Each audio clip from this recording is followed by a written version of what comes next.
Seja muito bem-vindo a mais um Anti-Escola Talks, o nosso podcast de gestão e growth, onde a gente traz grandes players dos bastidores para falar como que eles construíram os impérios que eles estão construindo. E hoje eu estou com um cara aqui que eu conheço há alguns bons anos, né? Já conversou bastante, é um dos caras tecnicamente que eu conheço e mentalmente mais preparados. Ele tem um conhecimento muito alto e ao mesmo tempo ele tem uma mentalidade que ele consegue usar esse conhecimento da melhor maneira para desenvolver os negócios dele. Estou aqui hoje com João Carrilho, CEO, cofundador do Curso Educa, né? Que é a maior plataforma de área de membros dos grandes players aí do digital. Obrigado, João. Obrigado pelo seu tempo aí de estar com a gente. Pô, obrigado, Guedes. Obrigado, Escola. É um prazer enorme estar aqui e espero que a gente consiga compartilhar e contribuir bastante aí com esse podcast. Legal. E, pessoal, se você quiser sair para comer um japonês, chama o João. Depois ele explica essa... Ele é um excelente parceiro de japonês. João, para começar aqui com uma perguntinha bem fácil, assim, bem tranquila, tá? Tanto no âmbito pessoal quanto profissional, se eu tivesse que escolher apenas uma coisa, qual foi o seu maior ponto de inflexão? Cara, já começa com uma pergunta difícil. Eu acredito que o meu maior ponto de inflexão foi quando eu tinha 27 para 28 anos. Eu estava voltando de uma viagem de Brasília de um cliente. Era umas 8, 9 da noite. Eu comprei um livro, estava esperando eu voltar atrasado. Eu comprei um livro do Ray Dalio, que é Princípios. Eu estava no avião lá, lendo esse livro. E ali me deu uma visão muito de que, Ray Dalio era um filantropo, um bilionário americano. Ele resolveu escrever vários princípios e aprendizados e perpetuar aquilo num livro, numa escrita e passar isso para frente, né? E aí, naquele momento de um ponto de inflexão, que eu falei, eu sou um brasileiro num país subdesenvolvido, lendo os ensinamentos de uma vida inteira de uma pessoa que teve uma jornada incrível, com muitos aprendizados. E ele estava fazendo uma passagem de um conhecimento para frente. E aí, o meu ponto de inflexão, de aprendizado ali, foi que o que eu ia conseguir aprender com aquilo, trazendo com meus conhecimentos, meu aprendizado, e que eu poderia passar isso para frente, né? E aí aquele meu ponto de inflexão foi que eu nunca gostei de escrever, eu nunca gostei de ensinar, eu sempre gostava de executar, mas eu estava ensinando e perpetuando pouco sobre aquilo. E aí meu ponto de inflexão foi que eu precisava contribuir e passar para frente um pouquinho que eu estava aprendendo, já tinha tido uma jornada legal, e foi dali que eu comecei a querer criar o Curso Educa, comecei a querer empreender com educação e dedicar e passar para frente aquilo que eu estava aprendendo, porque alguém resolveu passar aquilo. E aí eu falei, eu poderia também passar com as minhas palavras, o meu aprendizado para pessoas que pudessem me ouvir dentro de uma escala, dentro de um processo. Assim. Aí eu cheguei aqui no Infoproduto depois de alguns anos, tô aqui. Então foi um ponto de inflexão muito importante. Aquilo foi a decisão de começar a empreender e mexer com educação. Assim. Foi o ponto inicial, assim, principal. Legal. E João, eu também estou nesse mercado há um tempinho, né, de infoproduto, desde 2016 e tal. E eu tenho percebido mudanças muito grandes. Em 2016, o pessoal brinca, né? Saudades do lead a 10 centavos, né? Tem as brincadeirinhas. A gente vê qualidade dos cursos sendo diferencial. Então, a própria área de membros, né? Um local que você tanto gera valor para o seu cliente, como você pode até realizar mais vendas por ali também. Eu queria ver de você o seguinte. Cara, qual que é, na sua visão, né? O futuro desse mercado? Esse mercado vai acabar? Está saturado? Como é que você vê o futuro do mercado de educação baseado em infoprodutos? Legal. Acho que essa é a pergunta que eu gasto mais tempo no meu dia a dia para tentar responder, né? Não tem. Qual é o futuro da educação? Qual é o futuro do infoprodutor, né?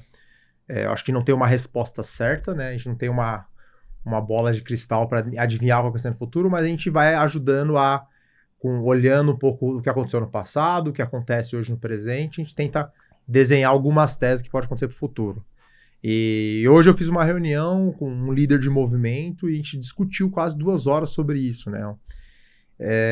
Eu não acredito que, mesmo com a evolução da tecnologia, a evolução da IA, eu não acredito que o instrutor, o professor, ele vá deixar de sumir. Eu acho que as ferramentas vão permitir ele ganhar velocidade, ele ganhar profundidade. Então, eu acho que os próximos passos que a gente vai acontecer com o infoproduto é que as relações humanas elas vão cada vez mais se intensificar. Então, as ferramentas elas vão ajudar a escalar essas relações, mas a gente vai começar a entrar numa era de movimento, de comunidade, de tribo, onde o infoprodutor ele vai virar um curador sobre aquela vertical, um curador sobre aquela informação, né? Porque o conhecimento em si, ele já é gratuito, ele já é público, desde que você tinha a época das bibliotecas, que a gente ia numa biblioteca para procurar um livro, fazer uma pesquisa e chegar no conhecimento, você tinha você tinha uma curva de aprendizado e de esforço para poder chegar na resposta. Depois veio o Google e a Yahoo, que permitiram você ir lá, pesquisar, como se estivesse pesquisando dentro de uma biblioteca, mas com muito mais velocidade. E agora veio o ChatGPT, a OpenAI e a IA, no modo geral, que é onde você vai lá, você continua fazendo a pesquisa e ele tenta consolidar, tenta responder para você e te dar resposta, direção, etc. Porém, eu acho que ainda o papel do curador, do professor, ele consegue trazer respostas, trazer direções que vem numa linha de nuances que um algoritmo ele não consegue. Ele consegue flertar com uma barreira, uma linha tênue, né, do que é certo, do que é errado, ou do que é possível, que não é, que um algoritmo às vezes está restrito por regras, por leis, etc. Então, eu acho que o futuro do infoproduto da educação como um todo são pessoas buscarem formadores de opiniões sobre aquele conjunto de informação que está surgindo, né? E a gente vai querer estar dentro de ambientes, dentro de tribos, dentro de ecossistemas, com aquelas pessoas que fazem esse tipo de troca. Então, eu acho que o infoprodutor em si é um mercado que vai crescer muito ainda. Porque informação vai ter cada vez mais. Mas pessoas que consigam sintetizar para aquele pequeno grupo de pessoas, transformar essa informação, vai ser cada vez mais necessário. E aí as habilidades que nos tornam humanos vão estar cada vez mais em alta, né? Em vez de gastar uma energia, um esforço gigantesco tentando produzir aquele conteúdo, fazer uma escrita, fazer uma edição, aí ela vai simplificar muito, ela vai simplificar em sintetizar grandes volumes de informações, mas só cabe a nós, com as nossas opiniões, com as nossas perspectivas, transformar isso e fazer isso ficar acessível para diversos tipos de pessoas. E aí, para finalizar, isso vai muito na linha do Principles, do livro, né? Porque esse livro ele é acessível para todo mundo, mas não é todo mundo que consegue ler, entender e interpretar sobre aquilo. Eu, no Brasil, um jovem, conseguia ler aquilo, fazer uma tradução com o meu ambiente e levar essa informação para o meu bairro, para os meus amigos, que pessoas que me ouviriam, mas não ouviria o Ray Dalio. Então, percebam que eu já era um curador, um transformador de uma informação. Então, eu acho que isso vai aumentar muito ainda. Legal. Cara, e aí pensando que é uma discussão que a gente sempre tem, né? A questão de equity e tal, e vejo muitos infoprodutores indo para o caminho de se tornarem uma escola, uma instituição, né? Até para tirar um pouco do risco, né? De depender da imagem daquela pessoa. Tudo isso que você falou, se eu for uma escola, também se aplica? Eu consigo formar uma comunidade, uma tribo sendo uma escola ou somente sendo um infoprodutor, sendo um especialista? Cara, eu acho que toda empresa, quando ela monta um ecossistema, monta um movimento embaixo dessa empresa, ela tem muito mais apelo de marca, muito mais apelo de penetração e de influência, né? Então, eu não acho que é só o infoprodutor, eu acho que empresas que olhem para construir esse ecossistema vão ter apelos mais fortes. Não precisa ir longe, né? Ver o ecossistema da Apple, né? Então, a Apple, ela constrói um ecossistema em volta dela, e ecossistema não estou falando só de produto. O pessoal fala, tem um fone de ouvido, ou celular, ou MacBook.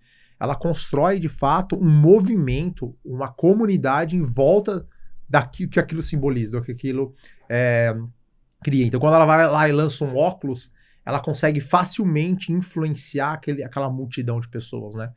Então, a comunidade em volta de uma empresa é muito forte. E aí, acho que o infoprodutor, ele virando uma escola,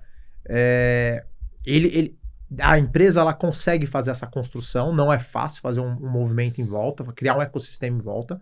Esse é um dos trabalhos que a gente vem fazendo também na nossa empresa, que é como a gente consegue no Curso Educa criar um ecossistema em volta da gente, criar um movimento. Então a gente levanta uma bandeira, que a nossa bandeira é a bandeira da nova educação, e a gente atrai essas pessoas que também têm bandeiras parecidas. Então, é um movimento em volta disso. E aí, quando a gente vai para o infoprodutor, ele começa, a gente teve acho que uma primeira onda, que essa onda é ele começar a monetizar aqueles conteúdos que eles tinham, os e-books, materiais. Mas de acordo que esse mercado vai crescendo e vai sofisticando, o próximo passo, que eu chamo como uma segunda onda, ele começa a se profissionalizar, ele precisa virar uma empresa, ele precisa virar uma escola. Então, antes ele era só o expert e o marqueteiro, agora ele precisa virar uma corporação, ele precisa virar, independente se vai ser com muitas áreas ou não, ele precisa virar uma empresa, e essa empresa, para ele conseguir perpetuar, para ele construir um negócio perene. E grande parte desse sucesso é o quão ele consegue trazer pessoas que acreditam e enxergam sobre aquilo. Eu acho que, então, a escola de educação e produtor ele é o caminho mais fácil de fazer isso. Legal. Agora, imagina um infoprodutor, que ele não tem a comunidade, vende os cursos dele, mas ele não criou isso. Como que você começaria essa comunidade? É uma comunidade no Facebook? É um grupo de WhatsApp? Ou comunidade vai muito mais além de ter pessoas num determinado recinto? Como é que você vê que um infoprodutor pode começar a criar suas comunidades? Bem, eu não sou especialista nisso, acho que tem pessoas aí, infoprodutores, que são mais especializados em construir esses movimentos. Eu vou tentar responder mais ou menos no que eu acredito e nos movimentos que eu participo como um seguidor e no movimento que eu crio, né? Então, eu vou falar que eu estou criando uma comunidade dentro da empresa. Então, você primeiro precisa acreditar aquilo e você precisa ver se pessoas conseguem seguir em você em volta nisso. Não estou nem falando financeiramente, nem economicamente falando, né? Então, a primeira coisa que você tem que conseguir é ter um primeiro seguidor que é o seu parceiro, né? Seu esposo, ou seu parceiro, sua esposa, ou mulher, ou o homem, convencer ele. É o primeiro movimento que você vai fazer. Depois é a sua família. Depois é os seus amigos ou parceiros que estão em volta. Depois vai fazendo os clientes, os alunos no modo geral. Então, acho que, independente de ferramenta aqui, tá? Porque você pode fazer um movimento encontrando fisicamente numa pracinha, você pode fazer um movimento no WhatsApp, no Zoom, não importa, no Instagram. Mas eu acho que o primeiro passo é você identificar qual é a bandeira, qual é o movimento que você está levantando. Eu acho que o infoprodutor ele traz muito isso. Qual é a dor que você está resolvendo. E aí você, de acordo que você vai resolvendo micro problemas ou resolvendo problemas daqueles seus seguidores, daquela sua audiência ou daquele cliente, e aquilo vai gerando resultados, você começa a criar uma primeira comunidade, um grupo de pessoas que começam a seguir você. Então, eu acho que no começo, como tinha uma demanda reprimida muito grande, era muito fácil vender, não tinha tanta essa preocupação na construção do produto, no movimento, da mensagem. Mas de acordo que vai sofisticando o mercado como um todo, o nível de consciência do público vai aumentando, aqueles que têm, de fato, um movimento bem estruturado, têm, de fato, um produto que gera uma transformação, são as pessoas que a gente vai enxergar, vai ver no mercado sendo perpetuados por 1, 2, 5, 10 anos. Tá? Aqueles que não conseguirem, de fato, gerar essa transformação, dificilmente se perpetua. E aí, quando eu digo transformação, você pode pegar um cliente e ajudar esse seu cliente ele ganhar R$300 a mais no salário. Você pode ajudar esse cliente ter uma relação melhor com o seu chefe, ou com os seus funcionários, ou com os seus pares. Então, perceba que essa transformação ela pode ser pequena. Mas e você vai aumentando isso. E eu acho que o mundo digital, o infoprodutor, ele tem uma facilidade que, se ele estivesse no mundo físico ali, talvez ele teria só 10 pessoas perto dele. Quando ele vai digital, ele consegue pegar 10 de um lugar, 10 de outro, 10 de outro, e conjuntos dá 200, 500, 600 pessoas. Então ele já começa a ter uma legião de pessoas ali, já consegue monetizar e etc. Muito legal. Cara, você falou bastante de comunidade IA. Quero falar um pouquinho de IA. No conceito do infoprodutor, se ele não... Vamos dizer o seguinte, um empresário que não sabe Excel está para um empreendedor futuro que não sabe IA, como é que você vê que vai ser o papel da IA, pensando não só como infoprodutor, mas ele também como um empresário? Como que a IA pode ajudar esse cara? Ou ela vai tomar todos os empregos, a IA vai dominar o mundo e a empresa vai ser só a IA? Cara, eu tava vendo o podcast do Bill Gates com o Sam Altman, e aí o Bill Gates pergunta uma coisa muito parecida, assim, acho que é um podcast legal de assistir, de ouvir. É bom que eu tô fazendo perguntas à la Bill Gates, né? Acho que foi um bom elogio. É só pergunta difícil pra você responder. É só pergunta difícil pra você responder em um tweet, né? É que a nossa conta bancária é parecida. A diferença de zeros. E aí, é que são perguntas, cara, que você precisa elaborar, né? Então, pô, aonde eu vou aprofundar ou não, né? Então, são perguntas profundas que você tá trazendo aqui. Mas o Sam Altman, ele fala que a IA, ela vai... Com certeza vai ter um primeiro problema com algumas vagas, alguns empregos, com certeza. Mas o grande objetivo dela, não sei se é verdade ou não sabemos, né? Então vou tentar trazer mais ou menos a tese, é que ela vai ajudar a melhorar a qualidade da entrega dos trabalhos. O que eu entendo com isso? Que ela ajudando a melhorar a qualidade da entrega, não a quantidade. Porque a primeira percepção que você tem com a IA é: vou trabalhar mais, vou entregar mais. Então essa é a primeira entendimento que você vê da IA. Mas ela passando por esse momento de euforia e ela se desenvolvendo, ela amadurecendo, eu enxergo que ela vai, de fato, ajudar a trazer uma profundidade de entrega, onde a gente vai conseguir usar como uma ferramenta, porque nem a gente utiliza o Excel, a gente vai utilizar como ferramenta ela vai conseguir manipular dados em grandes quantidades para trazer informações para a gente aí sim, ligando uma série de outras variáveis, contextos e conseguir aprofundar a qualidade. Quando a gente traz isso para um âmbito mais prático, mais pragmático para o nosso dia a dia, é algo que eu venho estudando bastante, como aplicar isso no nosso dia a dia, e é o que eu vejo nos grupos que eu participo, tanto participo em grupos de infoprodutores, startupeiros, empreendedores, eu vejo que a discussão é meio parecida, né? Como a gente consegue usar a IA para inicialmente tirar os trabalhos repetitivos ou tirar as mãos de obra que a gente tem dificuldade de alocar, treinar e escalar, né? Então, eu imagino, por exemplo, algumas posições de suporte. Então, suporte, SDR, né, que faz qualificação de venda. São as duas primeiras posições que eu já enxergo a IA conseguindo reduzir a quantidade de pessoas. Então, vou dar um exemplo. Em vez de eu ter 10 SDRs ou 5 SDRs fazendo qualificação de leads, e onde eu tenho que montar uma janela, né, de trabalho, das 8 às 10, fazendo 2 turnos, dependendo como avançar a manipulação dessa informação, eu consigo pôr a IA no WhatsApp, já interpretando áudio, interpretando arquivos, e fazendo uma qualificação já do 80-20, rodando 24/7, sem férias, etc.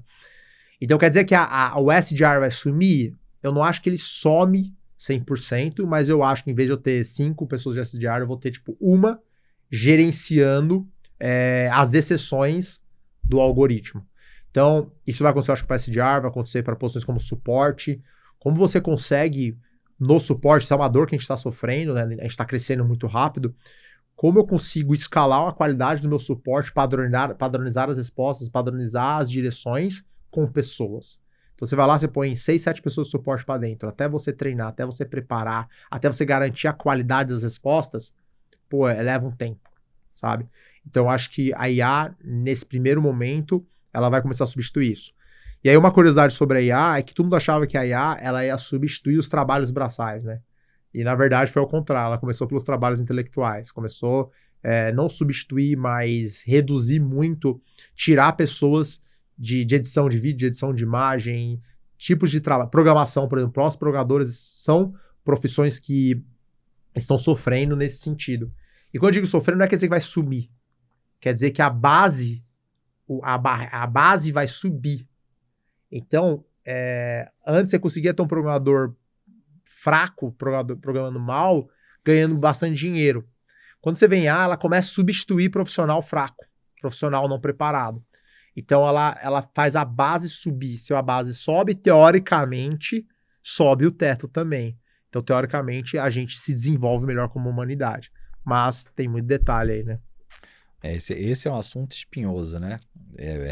Mas, cara, é extremamente importante porque, né, tem a brincadeira do Excel, mas daqui a 5 anos tem que estar avançado no currículo, né? Porque senão... Bom, um exemplo claro, hoje você tem uma análise de Excel.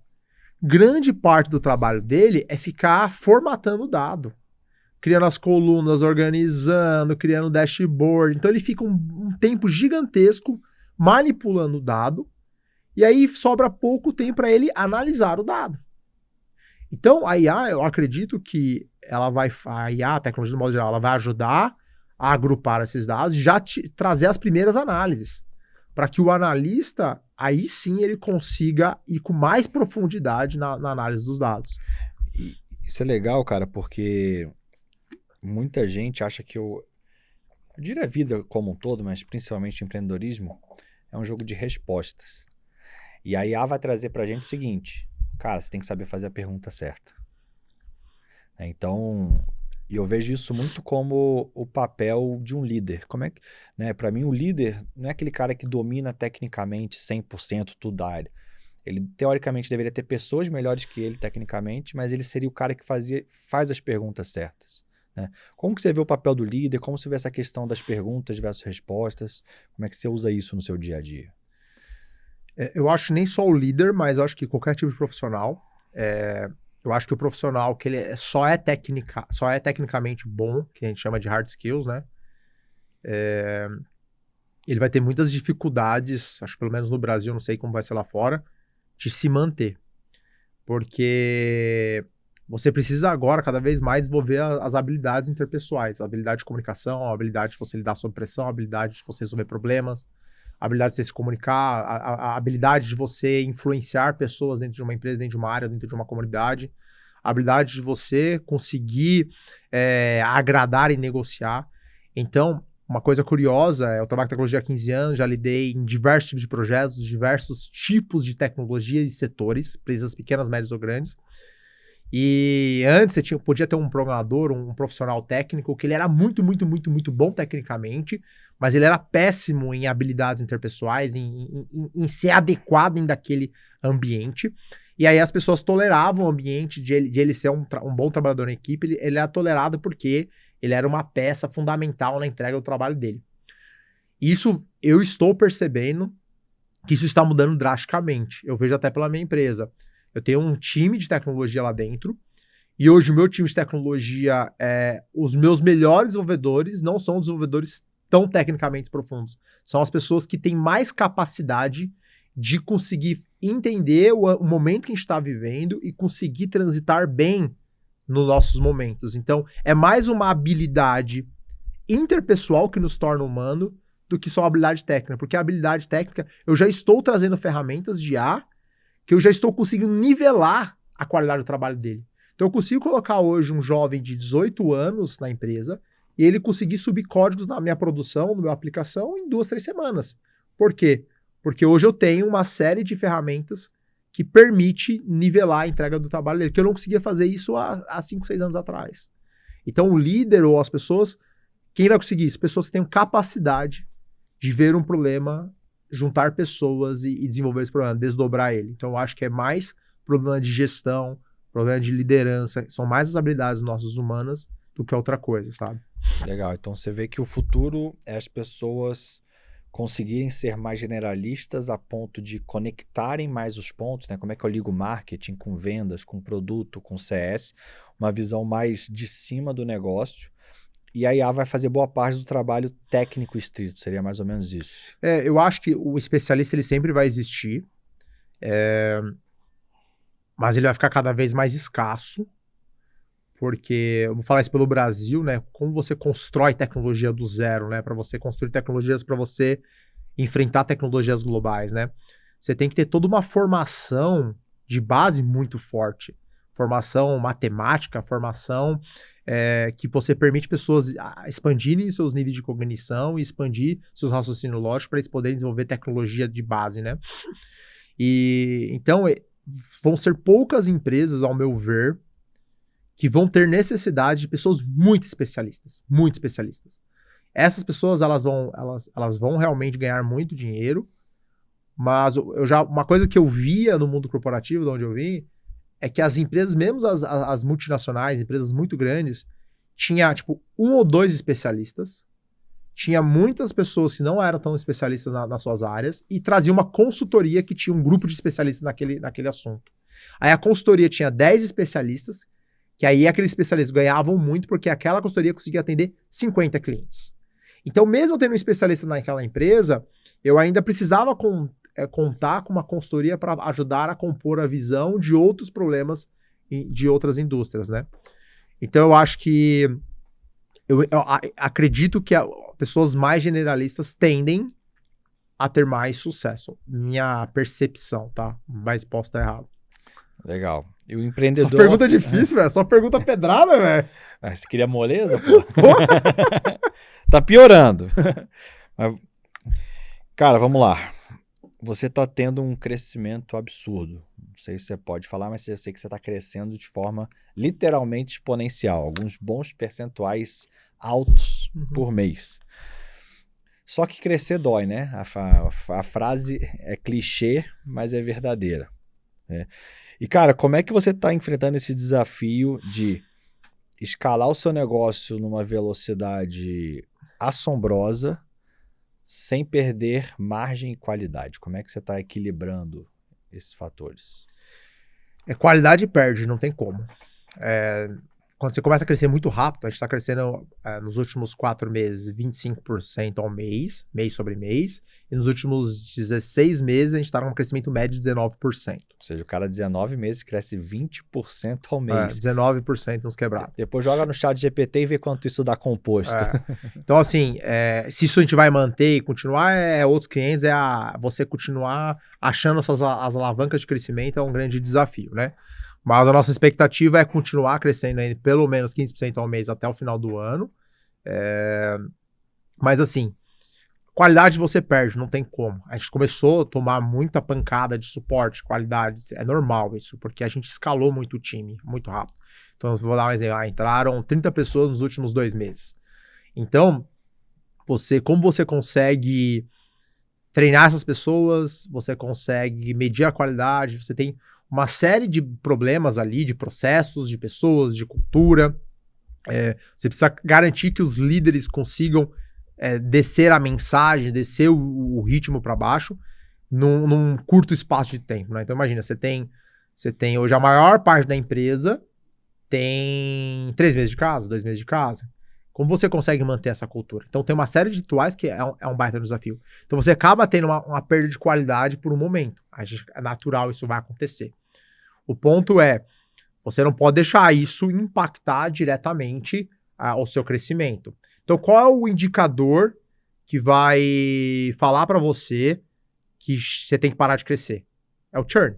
Esse é o indicador simples, puro, que ele permite dizer para você tirar o seu viés, né? Porque às vezes eu tô atendendo o cliente, eu tô sendo escalado, o cliente tá me ligando, tá reclamando, mas como eu consigo garantir que são casos isolados ou é um caso geral? O churn.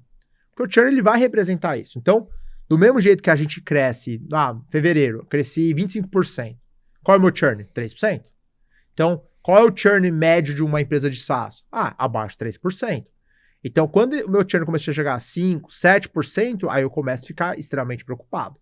Claro que isso é um formato padrão para a empresa de tecnologia e SaaS. Talvez pode funcionar um pouco para a empresa de serviço. Porém, a gente sabe que no mercado de infoproduto, o buraco é mais embaixo. Por que o buraco é mais embaixo? Eu não posso só confiar cegamente nesse indicador. Porque existe um negócio de reputação no mercado de produto que é diferente em qualquer outra indústria. O que muda no mercado de produto? Todo mundo se conhece. Todo mundo está nos grupos de WhatsApp. Todo mundo está nos eventos. Então, às vezes, por mais que o churn está mostrando 3%, mas às vezes você tem um cliente errado, que ele é um baita de um influenciador. Se ele estiver frustrado com você, ele pode gerar um dano muito grande de imagem em você, e você só vê esse dano acontecendo daqui a 4, 5 meses no seu canal de aquisição. Então, com certeza, crescer muito rápido e manter a qualidade é o maior desafio que existe. E só entende quem passa. Porque se você cresce devagar, você está crescendo 2%, 3% ao mês, que já é um crescimento incrível, um crescimento de 20% ao ano, é um crescimento incrível. Mas você tem tempo de acertar as coisas. Você tem tempo de acertar, sacou? E no nosso caso, imagina, eu vou migrando lá 100, 150 clientes por mês, são migrações gigantescas que vão virando. Então, um exemplo de complexidade da operação em específico, eu tenho 1 milhão de alunos ativos na plataforma já, isso em 1 ano e meio. 1% de 1 milhão é 10 mil pessoas, né? Sacou? Imagina, se 1% der errado, é 10 mil pessoas mandando mensagem. É muito ou pouco? É muito. Então, 1% no meu cenário é muito. 0,5% é 5 mil pessoas. Agora, então vamos melhorar isso aí. Então, imagina 0,1% dá 1.000 pessoas. Imagina 1.000 pessoas mandando mensagem para 100 clientes. Então, percebam que o volume da escala pode aumentar muito a complexidade do problema. E aí você tem que aumentar a excelência em todas as áreas.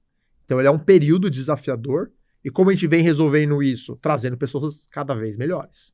Pessoas cada vez melhores. Legal. Esse é um ponto que eu quero entrar, que eu vejo que o empreendedor, né, de uma maneira geral, ele tem muita dificuldade em contratar pessoas melhores e pagar salários altos, né? O nosso mercado de produto tem essa questão de vamos fazer uma coprodução, me dá 15% do seu faturamento. Eu acho maravilhoso ser sócio do faturamento, mas ninguém me chama para ser, né? Coisa de maluco. O que eu queria ver com você é, cara, como que você vê essa questão de contratações de pessoas fodas, top tiers? Quanto custa um executivo, por exemplo? Como é que você tem facilidade em pagar um salário de 15, 20, 30 mil? Se foi difícil para você? Porque eu vejo muita dificuldade do empreendedor pagar um salário dessa magnitude. Legal. Primeiro você tem que entender assim, quais são as dores que você tem agora. Agora entenda assim, nessa semana, nesse mês. Quais são as dores que você possivelmente vai ter daqui 3 meses, 6 meses, 1 ano, 2 anos, assim por diante. Claro que é muito mais difícil. Quando você vai aumentando o tempo, é mais difícil você prever isso, tá? Então, você fala assim, poxa, eu tô com problemas que eu não tô conseguindo resolver nesses 3 meses, e eu sei que esses problemas daqui 6 meses, 1 ano, eles vão aumentar mais um tanto, tá? Então, qual é a pessoa que eu preciso nesse momento para resolver esses problemas aqui? Então você tem que entender que, eu quero trazer um executivo de mercado, quero lá pegar um ex-diretor de uma empresa de 5 mil funcionários. Você tem que entender se essa pessoa vai custar lá 30, 35 mil, 40 mil reais, você tem que entender se ela não está muito à frente dos problemas que você tem. O que vai acontecer? Você traz uma pessoa dessa para sua operação, ela vai chegar, ela vai pedir orçamento, vai pedir equipe, vai pedir coisas que você não consegue entregar agora para ela. E às vezes ela nem consegue executar, porque ela tá acostumada em estar em empresas que ela já tem 2, 3 gerentes embaixo dela para conseguir desdobrar. Então ele é um perfil, ele tem um tipo de habilidade, tá? Então você tem que entender assim, eu não consigo pôr um gerente embaixo dessa pessoa, não consigo pôr 3, 4 pessoas embaixo dessa pessoa. Então eu preciso trazer uma pessoa com um nível de senioridade, um head de uma área, que ele seja capaz de pôr a mão na massa por 2, 3 meses e começar a abrir uma posição, 2 posições, 3 posições. Então perceba que eu já mudei o meu escopo de atuação, sacou? Então eu não vou trazer uma pessoa de 30, 40 mil, talvez eu vou trazer uma pessoa de 15 mil, sabe? Então as pessoas de 15 mil, ela consegue pôr um pouco a mão na massa, ela já passou por isso 1 ou 2 vezes na carreira dela, ela já sabe como fazer, ela já chega executando. Isso precisa estar alinhado com a expectativa de venda também. Senão ela vem, ela chega, ela vê que ela tem que pôr um monte de mão na massa, fazer um monte de coisa, tem que desdobrar, tirar a área do chão, e aí ela fala, não quero esse desafio agora. A primeira oportunidade que ela tem, ela sai fora. Então ela fica 3, 4 meses, ela vai embora, sabe? Então você tem que encontrar uma pessoa que esteja talvez 2 passos na frente, ou 3 passos na frente, para aquele momento. Depois, quanto maior você vai ficando, mais projeção você tem, mais facilidade você tem para enxergar para frente, então você consegue fazer essas movimentações. Então, no meu caso lá, foi muito parecido com isso. Quais eram as posições que eu precisava trazer para levar a gente no nosso objetivo dos próximos 12 meses? Essa era a minha meta. Eu tô lá em julho de 2023, quais são as 3 pessoas, 2 ou 3 pessoas mais seniors, que eu tenho verba para trazer, pagando 15, 20 mil cada uma delas, para me ajudar a chegar até dezembro de 2024, que era o seu plano. Era uma jornada de 1 ano e meio, mais ou menos, tá? Por que eu falo 12 meses? Porque a pessoa, ela entra, ela demora 3, 4 meses para começar a rampar. Então ela entrava lá em setembro de 2023, por exemplo, ela começa a rampar em dezembro, janeiro, tem um período dela. Então ela vai fazer a diferença em 2024, o ano inteiro. Como você vai acertar esses salários? Aí você tem que acertar as expectativas. Quais são as habilidades que ela tem para aquele escopo de trabalho, tá? Quanto ela vale no mercado, mais ou menos. Às vezes ela pode estar ganhando um pouco a mais, mas ela está numa empresa que ela talvez não tá, ela já estagnou, ela não consegue dar esse próximo passo. Ela pode dar um passo para trás, para depois dar 3, 4 para frente. Então esse alinhamento ele é muito importante. Aconteceu agora, eu trouxe um tech lead, tem 3 semanas, ele estava ganhando uma fortuna numa empresa gigantesca de tecnologia, não posso falar o nome. Eu fiz uma proposta que encaixava isso. Ele tinha a experiência que eu precisava, ele estava 3, 4 passos na frente. Ele é o cara que vai me levar mais 12, 16 meses para frente. E eu fiz uma oferta um pouco menor financeira, mas que eu tinha uma possibilidade muito maior de avanço para ele, tá? Perceba, então, que não é tão simples assim. O que eu vejo muito no mercado é, quero trazer um milagre, quero trazer um Salvador da Prata, quero trazer um herói. E, cara, não funciona. Quero trazer um mini eu. Se ele é um mini você, ele vai empreender. Um herói por R$2.000 por mês, né? Não dá. Então, assim, você tem que começar a subir os salários conforme você vai ficar tranquilo. Então, quando eu trago, por exemplo, um cara que vai ganhar R$20.000 no mês, eu não olho pra ele pra 3 meses. Eu trago uma verba pra ele pra 1 ano. Então, pô, essa pessoa tem que ter uma verba de 240 mil pra ele, mais o que ele vai poder desenvolver. Então, eu tenho que considerar que essa pessoa vai me custar uns 500 mil nos próximos 12 meses, entendeu? É uns 500 mil, não é só o salário para um dia. Se você não tem essa projeção, você vai trazer, nos primeiros 2 semanas, você vai começar a apertar ele, para ele se pagar ali, sabe? E aí é um desafio. Legal. Cara, famoso orçamento, né? Acho que pouquíssimos players fazem isso e é extremamente importante. Ainda nessa questão dessas grandes contratações, você vê o vesting como uma alternativa ou não? Total. Aí isso é um ponto importante, assim. No caso de startup, é muito comum de falar de vesting, tá? Porque aquele vesting em startup, ele tende a valer, ele tende a ser um ativo, né? Mas se tudo der certo, né? E tem uns desafios. Então, por exemplo, se uma pessoa, um executivo ou um especialista, uma pessoa que vai mudar o jogo, custa em média 30 mil no mercado, e só tem condições de pagar 15 mil para ele tem 15 mil ali de defasagem, certo? Então você começa a olhar o vesting como uma possibilidade. Porém, o vesting, ele é uma aposta. Há um risco para ambos os lados. Não é dinheiro vivo ali na mão. Então eu não posso, o vesting, a proporção da porcentagem que eu vou dar na empresa, ela não é igual o salário dinheiro vivo. Então ele tem que ter um múltiplo ali, tem que ter um fator que esse risco existe. Então vamos dar um exemplo. Eu estou trazendo uma posição que ele precisa ficar comigo 2, 3 anos aqui dentro. Então eu monto um vesting para 2, 3 anos ou 4 anos. Tem um modelo padrão para startup que a gente utiliza, tá? Eu posso pôr um acelerador de vesting num período ali. Então se ele atingir esses resultados nesses 12 meses, eu acelero uma porcentagem a mais para ele, tá bom? E aí eu coloco um fator do risco que está envolvido ali.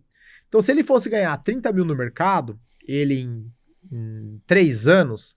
ele ganharia 360 mil no primeiro, 360 mil no primeiro ano, 360 mil no segundo ano e talvez um aumento ali no terceiro ano. Então ele te custaria ali por volta de 1.100.000, 1.200.000, mais ou menos, em 3 anos. Porém, eu estou pagando a metade. Qual é a proporção de vesting mais esse fator de risco que vai incentivar ele vir e apostar aqui junto com você? Então na soma ali, ele tem que ter uma troca de 3, 4, 5 milhões. Então, o salário dele, que pagou as contas para ele se manter, etc., mais o bônus de ele ter conseguido ficar e avançar. Então, o vesting ele é muito estratégico. E como eu uso o vesting, no caso de startup, para cada captação, então, por exemplo, eu estou numa etapa de captação aqui. Eu não vou falar os nomes aqui para não abrir uma outra à frente. Eu estou numa etapa, imagina que são 4 etapas. Etapa A, B, C, D. Eu estou na etapa 2, na etapa B. Agora eu preciso da etapa B para a etapa 3. Para a etapa C. Etapa 2 para 3 ou B para C. O que eu preciso, quais são as pessoas, advisors, mentores, parceiros, funcionários que vão me ajudar aí dessa etapa para essa etapa, da etapa 2 para a etapa 3. Quem são essas pessoas chaves ou a pessoa chave para ir daqui para cá? Então eu preciso dessa pessoa para ir daqui para cá. Então essa pessoa, nesse nível de senioridade, eu vou separar um vesting para ela. Entendeu? Depois, atingir essa etapa aqui, aí da etapa 3 para 4. Quem são as pessoas, tal. O legal de uma etapa para outra, a empresa vai valendo mais. Então, a sua porcentagem vai valendo mais. Então, com o mesmo 1%, vale mais de uma etapa para outra. Então, o vesting ele é um artifício muito estratégico para você trazer pessoas, etc. Funciona muito para startup. Muito bom. Em conversas aí de corredores, eu tenho ouvido falar um pouquinho mais de vesting. E ter ouvido algumas grandes besteiras, né? Não se precavendo em caso dê problema. A gente quer que dê certo, mas a gente sabe que na vida não é bem assim que acontece. Quais são que você vê, cara, as armadilhas ali do vesting que você tem que se precaver como empreendedor? Eu acho que de ambos os lados, né, tem que estar muito claro o que significa isso, né? Então, eu trouxe o head de receita agora para o nosso mercado, a gente trouxe ano passado. Eu quero que dê certo. Então, você precisa fazer, as coisas precisam estar claras para ambos os lados. Claras se eu percebo que uma determinada pessoa, ela não entende aquilo, se você usa daquela ignorância, você já está na maldade ali na negociação. Como eu quero a longo prazo, eu quero desenvolver um relacionamento a longo prazo, eu tento ao máximo deixar isso o mais claro possível. E, obviamente, a gente vai isso para contrato. Tudo é em contrato. Então, primeiro você vai entender os motivadores de cada um, a trajetória, os motivadores. Não é uma coisa assim, eu não trago uma pessoa para virar sócio assim, não conheci ele no evento e amanhã já tá aqui. Pô, 6, 7 meses de relação. Você tem que validar o background dessa pessoa, você tem que validar quem são as pessoas que estão em volta dela, você tem que validar o que ela já conquistou. Então, pra gente, eu faço uma série de validações. Posso fazer um trabalho ou 2 em conjunto, posso fazer um trabalho em piloto, eu rodo por 3 meses pra gente ver se isso dá certo. Porque ambos os lados querem que isso dá certo. Então, o primeiro ponto que eu acredito é entender se os objetivos estão muito em comum, se as visões estão na mesma direção, tá? Aí, no meu caso, eu vou muito para os princípios e valores, eu olho muito o aspecto da pessoa, familiar, etc., para aí sim a gente vai para contrato. Então, aí eu faço uma proposta, essa proposta vem um cliff e um vesting, o cliff é uma cláusula de proteção de 12 meses, onde se eu mandar essa pessoa, se essa pessoa sair nos próximos 12 meses, ela não leva nada, ela não leva nenhuma porcentagem, não leva nada. Isso é uma cláusula de proteção para que você garanta que essa pessoa esteja alinhada àquilo que você está buscando, tá? Então, você tem primeiro uma cláusula de trava. Depois vem o vesting, que é o que você vai... eu vou dar um pouquinho no primeiro ano, um pouquinho no segundo ano, um pouquinho no terceiro ano, um pouquinho no quarto ano. Geralmente, a cada ano que passa, essa porcentagem vai ficando maior. Por quê? Porque você quer se comprometer com essa pessoa a longo prazo. Então, quais são os acordos? Quando eu trago, por exemplo, uma pessoa muito sênior, os primeiros 12 meses, ela vai colher, geralmente, os resultados que nós já plantamos. Tá entendendo? Então, ela demora 3, 4 meses para começar a rampar, começar a plantar. Então, esse primeiro ano, ela me gera pouco valor na empresa. Sacou? Por isso tem o cliff. Ela começa a gerar valor bastante na empresa no segundo ano, que é onde ela plantou nesse primeiro ano, para ela começar a colher no segundo, terceiro, quarto ano. Por isso que o vesting ele vai aumentando a cada ano que passa. Tá? E aí são as primeiras coisas. Aí, o que vai fazer ele investir cada porcentagem? As cláusulas, quais são as métricas de alcance, quais são as responsabilidades. Aí você vai detalhar para cada posição o que ele tem que buscar. E aí você tem que estar muito acordado. Você faz um contrato de cliff vest, depois você pode ter um contrato de acordo de acionistas, onde você faz as devidas travas. Que travas? O que acontece se a pessoa morrer, por exemplo? O que acontece se a pessoa fizer algum problema para a empresa, se ele abrir uma concorrência? Então você tem uma série de cláusulas ali dentro que protegem ambos os lados. O que acontece se a pessoa chegou na metade, o vest foi embora, você vai recomprar a porcentagem dela ou não? Se vai ter algum fator de recompra, qual alguma regra, se ele tem poder de veto. Então tem uma série de causas ali dentro que você precisa olhar. Qual a melhor coisa que tem que fazer? Buscar uma pessoa especializada no assunto, buscar um advogado formado, focado em partnership, porque você tem milhares de advogados. Às vezes tem um advogado na empresa que ele manja de uma série de coisas, mas ele não manja de vesting para startup, por exemplo, percebe? Então tem que entender muito isso. E lembrando que a participação, ela só faz sentido se aquilo tem um valor de mercado, entendeu? Legal. E hoje o seu time é remoto. Então, queria voltar um pouquinho ali na parte da cultura. Hoje eu vejo ali uma guerrinha no Instagram, né? É só time remoto. Não, remoto não funciona, só funciona presencial. Qual que é a tua visão? O remoto funciona, o remoto é temporário, depois você vai querer ser presencial. Como é que você vê essa questão da cultura, a adaptação do time e o trabalho remoto versus presencial? Legal. Hoje o nosso time inteiro é remoto. Trabalhei muitos anos já presencial, já trabalhei híbrido, já trabalhei viajando, então já trabalhei na pandemia, então já tive experiência em diversas áreas, né, em diversos formatos. Eu vou falar por mim, não posso falar por uma empresa, um restaurante, não posso falar por uma empresa que tem 5 mil funcionários. Acho que cada empresa, ela tem um formato que funciona para ela. O online ele tem muitos benefícios, tem muitos problemas, como o presencial tem muitos benefícios e muitos problemas. Então, acho que tudo tem um prós e contras. Na minha perspectiva, o online tem vários problemas, como o presencial também tem, e eu tento resolver esses problemas do online. Esses problemas são, cara, gerar vínculo entre colaborador é um desafio, gerar cultura, sabe? Você conseguir resolver um problema com mais velocidade. Então, o online ele traz uma série de anomalias de cultura que no presencial, por exemplo, não tinha. Porém, em contrapartida, o online me permite ter acesso a pessoas do mundo inteiro, ou pessoas do Brasil inteiro. Então eu tenho gente no sul, tenho gente no nordeste, tenho gente no norte, tenho gente, você pode ir no interior de São Paulo, então tenho colaborador em tudo que é lugar. Pessoas boas em tudo que é lugar. Então eu tenho acesso a essas pessoas, às vezes nem é mais barato, às vezes é quase o mesmo preço, mas eu acesso a uma pessoa melhor. Então o que eu pagaria talvez uma pessoa 5 mil aqui, 5 mil uma pessoa no interior de uma cidade, eu consigo acessar uma camada profissional melhor. Até então a gente está online, e se a gente vai ficar online por mais tempo, a gente deve ficar pelo menos garantido por mais um ano. Eu não posso falar, não, vamos ficar online para sempre. Não consigo afirmar isso, porque os desafios eles vão mutando ao longo do tempo. O que eu tento fazer para minimizar? Eu tento criar rituais, tento criar processos.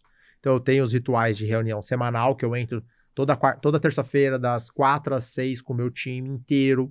Eu tento fazer ritual de cultura, eu tento trazer informações para eles, eu tento abrir para a gente fazer perguntas, eu tento mostrar para eles visões. Então eu discuto tudo sobre a empresa com ele. Métricas, números, informações, eu tento ter essa proximidade. Rituais dos líderes, né? Cada líder tem os seus rituais de dailies, né? Com o time. Então cada líder tem um ritual de daily, que ele entra diariamente lá, 25 minutos com o time. Eu tenho rituais, eu com os meus líderes, tenho ritual de one-on-one semanal com o meu líder. O líder tem o one-on-one com o liderado dele direto. Então perceba que são várias coisas que a gente vai medindo. Eu preciso trazer uma camada de liderança muito mais sênior, muito mais madura, muito mais responsável, para que ela possa distribuir isso para suas equipes diretamente. Perceba que eu tenho que tomar outros cuidados. Ontem eu estava na reunião com o time, aí uma colaboradora falou, pô, a gente poderia usar o Gather, né? Que é aquele escritório virtual que os bonequinhos ficam andando, né? Falei, olha, eu particularmente não concordo, não gosto do Gather, porque a ideia de você estar no mundo online, você trabalhar remoto, é você dar a liberdade pro colaborador e não ele ter que ficar lá online fingindo que ele tá ali, sabe? Eu acho que a gente trabalha com premissas de responsabilidades para cada posição. Então, o que funciona para o time de suporte não vai funcionar para o time de CS, que não vai funcionar para o time comercial. Para mim, o que eu olho que faz muito sentido são os resultados. Se o resultado para de funcionar, para de ser atingido, o que eu tenho que fazer? Eu desço uma camada. Se aquela camada não resolveu, eu desço outra camada, e assim por diante. Então, é fácil? Não, não é. Tem os seus desafios, mas por enquanto tem suas vantagens. É mais barata a estrutura, com toda certeza. Você tem acesso a profissionais melhores, você tem outras dinâmicas que fazem muito sentido. Legal. Um ponto que você falou que eu acho também muito importante é a transparência. Você fala de números, de métricas, e eu sinto que muitos empreendedores têm medo de mostrar número. Falar, não, se souber que a empresa fatura isso, tô ferrado. Como é que você vê essa questão de mostrar o número? Todo mundo tem que saber o número, não tem que saber. Como é que você vê essa questão? De novo, sempre aquelas respostas, né, de pessoal de cima do muro, né? De novo, não tem certo e errado. Eu acho que o que muda isso é o perfil dos líderes. Então eu posso chegar e falar para você, não, você tem que chegar, mostrar os números, etc. Aí você é um tipo de líder que não gosta de confronto. Você é o tipo de líder que não gosta de abrir as coisas, não gosta de ser questionado. Perceba que é muito mais característica de como os líderes funcionam do que, de fato, uma regra. Você tem que fazer isso. Você pode, às vezes, num curso lá, pegar um influenciador e o cara fala assim, você tem que fazer isso. Mas, pô, você não tem esse perfil, você não tem essa personalidade, você não gosta de seguir naquele caminho. Eu acho que tende a dar errado. Eu tenho um perfil mais combativo. Eu sou um cara com personalidade forte. Eu sou um cara que tem uma retórica. Então, quando eu entro com um time inteiro, eu estou aberto a ser questionado de qualquer coisa. Qualquer coisa. E eu falo, eu abro, e a cada semana que passa, as perguntas vão ficando mais difíceis. E eu falo, eu abro, eu não tenho muitos discursos moralistas, discursos, motivado, vamos lá, pessoal, somos todos uma família. Eu não tenho esse perfil. Não, vocês têm que dar o sangue, vestir a camisa, eu não tenho esse perfil. Eu tento ser assim, eu sou mais pragmático, eu sou mais racional, sacou? Então, eu mostro os números, eu falo, eu trago, porque se ele chegar lá e pedir aumento e falar que tá ganhando pouco, eu vou muito pro, beleza, cara, essas são suas responsabilidades, você ganha por essas responsabilidades. Você quer receber um aumento? Você tem que ter mais responsabilidades. Ah, mas eu tô com vários problemas aqui, por que você não absorveu isso aqui? Por que você não assumiu? Então eu abro muito francamente com o time. Se isso dá certo em grande multidão, não sei, eu posso tomar um motim amanhã. Mas eu já tive times gigantescos e deu certo. E o que faz dar certo? Eu trazer pessoas, líderes, que estão muito parecidos com esse tipo de atuação, sacou? Então é isso. Meus líderes lá, eu bato muito de frente, eu tento criar um ambiente de, cara, vamos entrar, vamos quebrar um pau aqui, velho. Vamos quebrar um pau, velho. Mas com respeito, com responsabilidade. Né? Eu gosto de o cara pode trazer um monte de problema. E eu trago muito problema na mesa. Ah, tem funcionário que é CLT, tem funcionário que é PJ. E isso eu trago isso na mesa, eu trago isso na reunião. Sabe? Só tem umas linhas, porque, ninguém é idiota. As pessoas são inteligentes, velho. As pessoas se falam. Eu já fui colaborador, velho. Eu já estive do outro lado. Eu não sou idiota. As pessoas não são bobas, velho. As pessoas vendo vagas nossas publicadas. Sacou? Claro, quanto vai aumentando os times, as lideranças, mais complexo fica. Aí você vai entendendo até a hora eu posso compartilhar. Porque não adianta você trazer informações, números ou determinadas coisas para uma mesa que as pessoas ali não têm condições de discutir sobre aquilo. Então você tem que conseguir formatar muito bem como você vai dividir isso, entendeu? Legal. E, cara, essa questão de identificar o seu perfil, acho que tem muito a ver, né, com a sua mentalidade empreendedora, a forma como você pensa. Que características você acredita que mentalmente vai facilitar, né, que a vida do empreendedor nunca é fácil, mas que vai facilitar um pouquinho o caminho? Como é que deve ser a cabeça do empreendedor para tocar um negócio, escalar, crescer? Eu tendo a... Depois que eu aprendi isso, eu tendo sempre me cercar de empreendedores que estão no mesmo nível que eu, ou estão 2 ou 3 passos de níveis acima. A escola é um exemplo, né? Pô, eu fui um dos membros fundadores da escola, tô lá desde 2020. Um dos grandes motivos de eu entrar na escola e eu estar lá até hoje é eu me cercar de empreendedores melhores do que eu, empreendedores que já passaram problemas que eu estou passando e tal.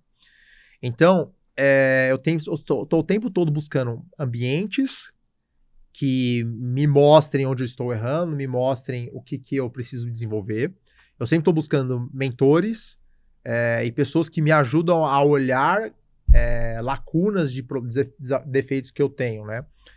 Então eu já investi muito em desenvolvimento de autoconhecimento, é uma coisa que eu gosto muito particularmente. Eu gosto de ler sobre o assunto, eu gosto de entrar em linhas mais filosóficas mesmo do que a vida, porque estamos aqui, etc. Eu gosto disso. Então, eu acho que a liderança, ela é um caminho solitário e ela é um caminho que você tem que decidir que você quer liderar, sabe? Então, eu tô o tempo todo me desenvolvendo e buscando pessoas para me ajudar a desenvolver, para que eu possa conseguir liderar melhor, para que eu possa me comunicar melhor, para que eu possa me expressar melhor e, consequentemente, trazer pessoas para comprar esse sonho, comprar isso. Então, eu acho que você se desenvolver como pessoa, como profissional, te permite você conquistar muitas coisas. Vindo para cá, eu vi um Reels, que eu não lembro quem, foi algum recorte de algum palestrante lá nos Estados Unidos, ele falando sobre o que é o sucesso, etc, né? Eu não vou conseguir falar da mesma forma, mas ele falou assim, pessoas que são atrativas ou atraentes, elas atraem o sucesso. Pessoas que se desenvolvem, pessoas são, se desenvolvem intelectualmente, pessoas que consigam navegar em diversas áreas, pessoas que consigam ter uma série de habilidades, ela naturalmente atrai sucesso. E eu acredito muito nisso, porque quanto mais eu me desenvolvo, quanto em mesas melhores que eu sento, quanto pessoas melhores que eu converso, mais eu me desenvolvo, mais atraente, vamos dizer, eu vou ficando não sei se atrativo, vou ficando mais atrativo para o mercado, para os clientes, para os parceiros, e eu vou sendo, por exemplo, sou convidado para participar de um podcast como esse. Então não é só o conhecimento técnico. Eu estudo geopolítica todos os dias, eu durmo, acordo ouvindo vídeo de geopolítica, eu leio livros sobre história, eu leio livros sobre movimentos antropológicos. Então, é uma gama de informações junto com a experiência, com a prática que você vai conquistando ao longo do tempo, que você vai abrindo muito a sua mentalidade, abrindo muito a forma de conduzir as coisas, sabe? Cara, muito bom. Eu acho que isso é um traço, assim, que eu admiro muito de você, que é você tem essa mentalidade extremamente centrada e você sabe a hora de onde e quando gastar sua energia, né? Que é limitada. E eu acho isso uma puta qualidade. E, cara, sempre que eu falo, que eu dou uma aula, que eu troco uma ideia assim, parece que quando eu tô falando vem um insight novo, reforça algum ponto. De tudo que a gente falou aqui, se você pudesse só deixar um recado pra galera, qual que é o maior insight da nossa conversa de hoje?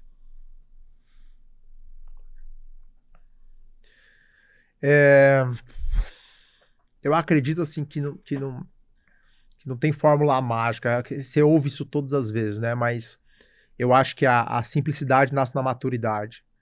Então, quanto mais maduro você vai ficando, quanto mais experiências você vai tendo, você fez uma série de perguntas difíceis, né? Então eu vejo que você vai ficando cada vez, você vai vendo que o back to the basics, né? O básico funciona muito bem. Você fala de de um monte de coisa, de volta o quê? Relacionamentos humanos.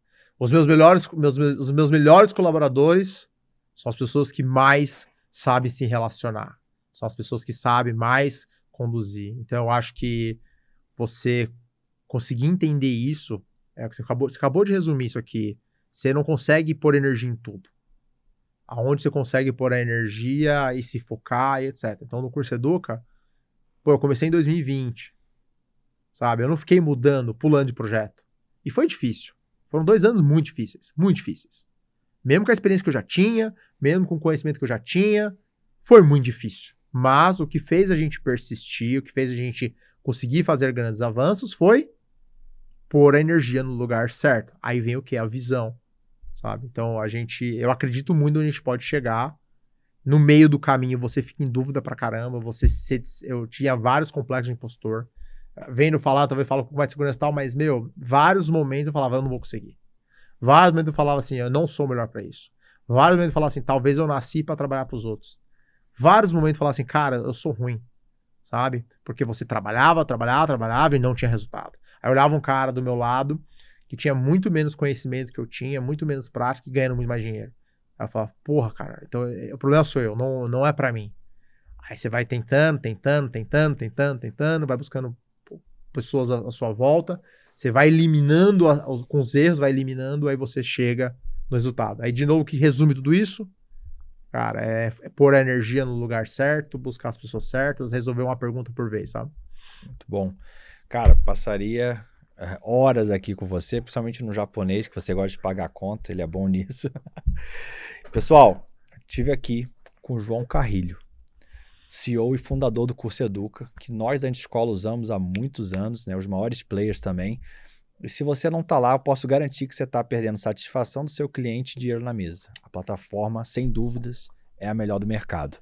E, cara, aqui com o João, hoje a gente falou de vesting, de mentalidade empreendedora, trabalho remoto versus presencial, do futuro do infoproduto, da educação, enfim, o podcast está completamente imperdível. Então, se você não quer que o seu ROI continue caindo, indica esse podcast para alguém aqui. É isso e até a próxima.